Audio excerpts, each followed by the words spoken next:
తన సినిమాలు రిలీజ్ అయ్యే ముందు కానీ తర్వాత కానీ పవన్ కళ్యాణ్ మీడియాను అస్సలు కలవడు. ఒక్క సర్దార్ గబ్బర్ సింగ్ మాత్రమే మీడియా వాళ్లకు 1-to-1 ఇంటర్వ్యూస్ ఇచ్చాడు తప్ప మరే సినిమా గురించి మీడియాను కలిసింది లేదు.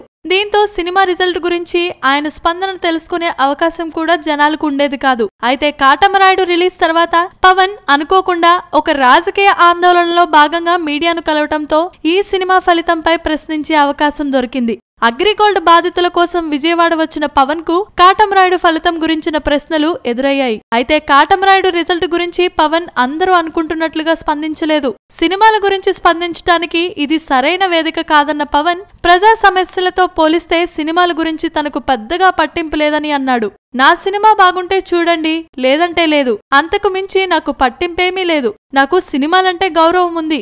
అలాగే ప్రజా సమస్యల్ని హైలైట్ చేయడానికి, జనాల్ని ఎంటర్టైన్ చేయడానికి సినిమాలు మంచి వేదికగానే నిలుస్తాయి. ప్రస్తుతానికి నాకు సినిమా కంటే ప్రజా సమస్యలే ముఖ్యం అని తేల్చి చెప్పాడు జనసేన అధినేత.